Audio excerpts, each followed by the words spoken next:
What's up, Kansas City? This is Serenity. Today we have the man, the myth, the legend, with all the names, James Christos, aka James D Conqueror, and what's all the other names? You know about? Jimmy Hustles. There's a few of them. Right. So what's going on with you, James? Let me not say it. Just grinding, just working. I'm trying to make it. That's what's been up. Yeah. That's what's up. So where did all these nicknames that you use, where did those come from? Man, just the many hats that I wear. Just the many hats, from being an artist to being an entrepreneur, to, just functioning in different capacities. Being a person that can get the job done. So, that's where the other terms come in and stuff. I had a new one that just somebody hit me with the other day, but I forgot what it was. It was pretty good. Oh, it should be James the Hustler. It was Jimmy Hustles. That was one. Right. Jimmy Hustles. Mansa Mac. That's one. I don't know, man. What? Like Mansa Musa, but my last name is McGee, so it's Mansa. I don't know. I don't like those type of things because people try to put lofty titles on you and then they expect you to do stuff. So I just be like, oh yeah, that's cool. So you're originally from California, I know that. Right. Came to KC what, 90s or so? I came in '89 and then I left back and came back in '93. Okay. So I've been in the area since '93. Okay, that's what's up. So you've seen, you've been here some decades, so you've seen the evolution of the Kansas City scene. Like, what would you say is the Kansas City sound, per se? As far as hip hop is concerned. It's not defined yet. I still think that a lot of artists from Kansas City have heavy influences from other regions of the country because of where we situated, geographically. And I think we started coming to our own, but that's kind of one thing that I kind of wrestle against is actually creating not just a Kansas City sound, but what's my sound, and I guess that's what will be Kansas City because that's where I live. Right. So, but I know there's so many influences, it's kind of hard to pick it out. But I definitely know that anything coming out of Kansas City has to have some type of reality base to it. That's one thing I've noticed about the Kansas City style of music. It's like even the far out stuff is reality based. The other thing is, it has to have some kind of what they call like slap to it. Either it's got a groove. We like stuff to have like more of a money type of dark sound, right. Not dark as in like depressive, but just like soulful, I would say, So that's kind of what's developing, and then like what I'm doing with my particular sound. Yeah, because you're trying to combine right. jazz and hip hop. Right. That's where I'm at. Like I've noticed that some artists from Kansas City incorporate that, but nobody's like aggressively pursued it, seeing that like the birth of Kansas City's fame when it comes to music has to do with jazz. So you would think that people. Some people don't necessarily delve that deep into the music history. Yeah, a lot of artists that I've noticed in Kansas City, my age and younger, they take their history from about early to mid '80s on. It's like nothing happened before that. You know what I'm saying? Like Kansas City was really the most influential era to experience were like pre-1970s, you know what I mean? So they kind of missed that part, so I kind of started digging into that. Okay, that's what's up. So where would you say your musical influences come from? Everywhere. Being raised in the Bay Area, I was around a diverse group of people. I went to school with people of different nationalities and cultural backgrounds, so everything really influenced me, but one of my main influences was my dad. He was a DJ, and he kind of brought all that music in, whether it was funk, jazz, blues, hip hop, really heavy on that because it was like this like early '80s, and he was in the Air Force, so he had traveled the world, so he had brought all this stuff back, and he was a heavy influence on me, so he kind of influenced my diverse taste in music, which led to my approach in music.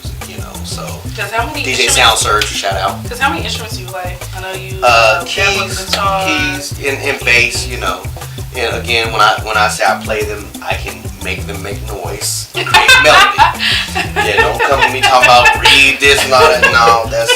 No, I can, but I'm not gonna play like that. So I play by ear and stuff like that. So you heard something, you can just get it out. Yeah, I might have to listen to it for a minute, That's to me. I'm no savant. I'm not gonna sit there. Oh yeah, that's gotta like I mean, listen to for a me, minute that's more and mess talented around than with it. like actually, because I Yeah. read music and all that, but it's probably like if trying to hear it and just play it back. Well, that's why when you like when you hear my music, it's very I don't want to just say unique. It's how I think. Like the way the music is how I think. So a lot of times it doesn't make sense in theory, music wise. Like, oh, that's not the right key for that, but it doesn't matter. That's how I felt it, and that's how it sounded. Okay. So that's how I do it. So that's kind of a blessing, not having to be stuck to just the written part, you know. Right, and then you also want to make your own sounds as a Right, producer. right. So who would you say are some of the influential producers that you like? Really, the biggest influences would be like Quincy Jones. Yeah. Like, He's done all kinds of. oh yeah. You know, he's from Michael Jackson and Motown, Ray Charles. I mean, Quincy Jones is just like a producer. He gets in and orchestrates the whole soundscape. So I'm more of a producer like that. Like I'll go in, hear a concept. I would sound more of a producer than a musician. Because my job is to actually create a whole soundscape, not just a beat or a song. You know what I mean? So Quincy Jones. You specialize in bringing it all together. Right, yeah. The Count Basie. Like I like arrangers. You know, even though people don't think about that, like Count Basie, he played piano. Some would argue maybe he wasn't the best piano player, but he knew how to arrange and orchestrate and compose and put music together to make it a certain sound. So I've always been more influenced by those people, and of course, you know, my contemporaries like Pharrell and NERD, you know, the Neptunes. Yeah, the whole Neptunes thing, I really am influenced by that because they've been able to successfully fuse like jazz, funk, R&B, soul, and hip hop, and they have a very unique sound. Even to this day, nobody really can emulate what they do. So it's very heavy influence. So you've been heavy as far as like being an independent artist and pushing people to just stay on an independent platform. You've been to South by Southwest. You were actually one of the first people I knew in Kansas City, like really going out and doing that. So tell us like your history with South by Southwest. Just started out as being on the road and going down there as an artist, maybe like in 2000, so 15, 16 years ago, and it just morphed into more of a business thing because as South by Southwest got bigger, it got harder to get on the showcases because it became more commercialized. Whereas before in 2000, I would go down there and it would just be part of my tour route. I wouldn't even have a show set up. I would just show up and say, hey, we're here, and they'd be like, oh yeah, come on, do it. But as it began to expand, become a little more commercially viable, you start having all these different ways of how people have to get in. So we just decided, hey, why don't we just buy venues and put artists that are independent on ours and give them a shot where they don't have to go through the whole South by Southwest process. That's kind of harder. So that's really where it came from. Because you're Black Pine, your company, you kind of like to push people to be an independent artist and make your own sound and do your own thing. Right. Haven't been as successful as we want to with that because we run into a lot of people that say they want to be independent artists, but once they get their feet in the water, it's just they don't. Yeah, because it's a different type of thing when you don't necessarily have like a big company pushing you per se. It's that grassroots. You got to go out and do it yourself. You got to get your hands dirty. You got to put them gloves on, man. Right. Yeah. I don't like dealing with people who are too clean. I just put it like that. If your hands look too clean, you don't want to play this game. So. Okay. So you have a new project that you're working on. Tell us about, because I think you said you've done, 13 albums altogether or something along that line? Yeah, I'm like, you're so modest with that. Like, I was like, yeah, I got my hands. You don't even really say I ain't got no plaques. I ain't got no plaques. So, you know what I'm saying? But I mean, it matters. I done made some music. You know how people like, yeah, I done helped this person produce this, I done did this, I done did that. You don't even really talk about that. You just like, yeah, I'm James. So, I guess that's cool. I'd rather other people talk about it. You know what I'm saying? That's what's up. So, this new project you got now, like, why don't you tell us about that project? Nouveau Noir is the series of EPs I'm doing. I've done Nouveau Noir Opus 1, though before in total. I was supposed to put one out this Friday, but some things came up with this tour stuff. So it's basically just a fusion of hip hop, soul, jazz. That's what's up. You know, And then the project I did before that, Conception, was like an infusion of jazz, hip hop, and blues. So I'm just working on figuring out how that sounds put together. So I have that's out now. Nouveau Noir Opus 1, Conception is out. Opus 2 should be out hopefully before the end of this month. I'm gonna try to get some songs on the road. Right. So I'm taking all my stuff with me to kind of record in the hotel and stuff. I know you're doing a tour. Tell us about that. Going on tour with Kool Keith, man. This is an exciting thing. I've been a fan of Kool Keith since I was a kid. You know, I think he debuted in maybe like '87 or something like that. And I've always been a fan of a lot of more of the abstract hip hop, lyrical stuff that kind of makes you think. I mean, I like the other stuff too, but my specific area as an artist, that's always influenced me. So I'm not gonna sit up here and sound like a Kool Keith. Like I know every song he has, but just his whole aura, how he came out. I remember watching him on UMTV Raps and this whole persona that he had when they were interviewing him. How he was like one of the first artists I've seen that was like an artist in. Now that I've met Keith and those, it really ain't a persona. It's really who he is. You know what I'm saying? But he was able to like put a character out there that people could kind of delve into, and I think he was one of the first artists I saw that started kind of selling his lifestyle as opposed to just the music. Like the music went with his lifestyle. When you thought of the music, you thought of what he was actually doing as a real person. So I mean, I'm excited because we're about to go out here for these days with him, and I'm sure it's going to be eventful. I'm sure the crowds are going to be interesting because he attracts an eccentric group of people. I'm gonna make some money. Well, that's always a good thing. You know, so I'm excited. Yeah, I'm excited. I'm trying to come home with a little bit of Christmas money. You know what I'm saying? Right. Yeah. So, what about some projects you working with as far as like some people you're producing, some people you're helping produce? Why don't you tell us some things you're working on with that? Well, the main thing I'm doing right now, as far as outside of mine, is working on a project for the Mutual Musicians Foundation, which has the radio station I'm a general manager of, KLJH 104.7. We're actually working on doing original music and cover music from the musicians there, and putting that out in the market. We're coming on the 100-year centennial anniversary of the founding of the Mutual Musicians Foundation, so we want to come into that year with new music from the artists of now. We don't want to just keep dwelling on what happened in 1930 or 1917. We want to show what's come from that. So respect that and keep that, but produce more. So that's the main project I'm working on now. Okay. So one last question. I was just curious. What is your advice to someone balancing all the stuff you do? Because you do so many different things. First, you need to have a real time of reflection on yourself and what your capacity is. Okay. Yeah, I'm just being honest. You know, like I've put a lot of time into this, and I've lost a lot. I've gained a lot, you know, a lot of stress on the family, a lot of stress on me personally, as a person that just, you know, wants certain things in life, and there are certain sacrifices you have to make. So I would say that they really, you know, evaluate yourself and where you at, what you're really willing to sacrifice. Nothing great comes from minor sacrifices. You have to sacrifice something great, you know, and even if you get it easy in the front, in the back end somewhere, you're gonna have to sacrifice something. And so, what is the? I know you told me before, Christos. Like, where did that come from? Like, what does that mean and all that just stuff? That actually came from when I was in college, and I had kind of stopped rhyming, and I was just more focused on doing stuff in school, and I was pledging. Alpha Fraternity Incorporated. Shout out. Hey, you mean join? Yeah. No, back then I was pledging. So it's a non-basic it's way past the statute of limitations. So whatever. That was that was '96. I'm 2 years in. So anyway, they knew what time it was.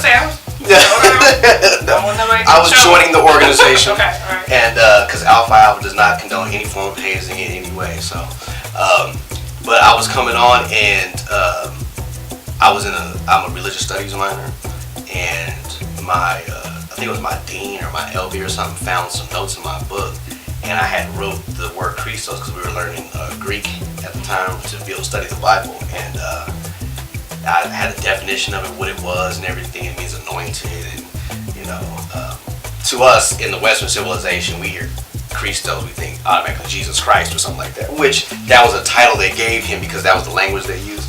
So they were like, man, you're the number one on the line, and you kind of leading us through, and man, you know, you just make things happen. Okay. Yeah, you know what I'm saying, Ace. You know. But I'm into. that's all good. You know, Two's my best friend. You know what I'm saying? Yeah. So, but yeah, so they were just like, hey, man, you know, I was freestyling one day, and I was like, oh man, you just like, you know, Christos, you just coming up with stuff, man, you just anointed, you know. So that stuck for me. It was a little controversial at first, since I have a very religious family and pastors and stuff. They're like, boy, you think you're the Messiah or something? What's it? Hey, My uncle actually said, I'm gonna meet Jay-Z, Ho, I mean Kanye. yeah, but you know, Jay-Z, I mean, you know, Jay-Z don't have like a, well, at least that we know that the uncles and stuff, that's pastors and stuff, and you going to church every day. And I remember I gave my uncle a shirt and it had James Christos on it, and I never seen him wear it. So I was like, I asked him, I said, hey, he had it on his desk one day. I went to his office. I was like, man, you got your shirt, you ain't wear it. Yeah, about that. Let me. He was like, I just, what's going on, man? I said, man, it's just a name, this is a title. So yeah, that's where it came from. Yeah, yeah. And get into one of my last questions. I said that before, but if you could collaborate with any artist, dead or alive, who would it be? Man, any artist, dead or alive? Yes, just any. one? I mean, somebody. I would make it good because if it was me, I would say Prince. Yeah, I would want to do something. And I mean, I'm not, you know, a singer, but I either write a song with him or do something with him. Yeah, I mean, he definitely would be because up he produces and he sings. I mean, you know, just to be dope to do something with Prince. So you know, probably, can I give you my top 5 maybe? okay. And not no particular order, just people I would just. Because I was just thinking, because you produce and you also rap, it's like Right. who would you if you got with like y'all just make a song together, you're like, that's like gonna be, you know. Anybody starts saying Michael Jackson, because that's why I said dead or alive, because you know, there's so many people, especially this year, that were lost. So I mean, you know, just who do you think that would be epic? Where you just make the most epic track with? I know Pharrell and Chad Hugo would be on there from Neptunes. I'd just make it as one. You know? Oh, okay. Quincy Jones, definitely Prince on the production and writing side of things. Oh, yeah. And the musicianship, you know what I'm saying? I'm sure we just come out with something crazy. Yeah, he bought all those instruments he plays. Dr. Dre, because he seems to really know how to make an artist a better artist. Especially when it comes to hip hop. Like, he's a true hip hop producer. Like, he can take you from being a 5 to a 12. You know what I mean? Like, he just has that effect. Oh yeah, man. I mean, everything he touches. It was good, kind of already. Yeah, but when Dre puts that gloss on people, man, he just seems he has that golden touch. You know, I mean, I'm sure there's some artists that haven't done that, but every artist that he really mentors, it comes way better. You know, yeah, because like, when 50 got with him, like, right. It's like he takes. That's what I'm saying. He takes something that's good or even great and makes it even better. So, Dre and I would have liked to tap into those cats back in the day, like somebody like a Miles Davis or something like that. That'd be good. Especially because like you have more of a organic sound with the music that can be played with the band and not just the synthesizers and all that. Plus, I would have liked to have gotten with somebody like him because those guys really approached music like, what's the next level? You know what I'm saying? Like where they were at they were never satisfied with. Like nowadays, you hear a lot of artists and it's like, I'm not saying names in particular, but you're like, well, why is your style like this? Well, you know, I'm getting money, man, and you know, it's just if this is what I gotta make to make money. I was like, that's cool, but yeah, they're just kind of conforming. Right, you just conform to what's already. Where those artists like Miles and Charlie Parker and stuff like that, they were like, man, this is cool, but that ain't cool no more. Like, let's make the next thing, you know. And they were always expanding and advancing. I would like to. So those would be like my top 5. Okay. So tell people how can they get in contact with you, and then once again tell the name of the current project that you have and where people can listen to it. It's Nouveau Noir, Opus 1, which is the new black. You know, Opus 1. You can get on Bandcamp, iTunes, you know, all those things. Go to my Bandcamp. Come directly to me. It's like my own title. We cut out the middleman. You know what I'm saying? Okay. So Bandcamp, you can get it from there, but you can get it in all the other platforms as well as all my other music. And they can reach me at Black FineWorldwide.com is the website. James D Conqueror on Facebook, and Chairman James D on Instagram and Twitter and stuff like that. Okay. Come see me down 18th and Vine Boys around smoking a cigar or something like that. Right. Thanks for coming in, James. Appreciate you. I'm Serenity, my speaker of peace. And of course, if you would like to hit me up for any questions, comment, you can follow me on Twitter, and that is Serenity, and then 2 underscores, and then the word speak. And make sure you check out whatsupkansascity.net. I'm IFBB Bikini Pro Cat Williams, and when I'm not working out in the gym, I'm searching the web on Cascade Media and What's Up Kansas City. So make sure you check them out.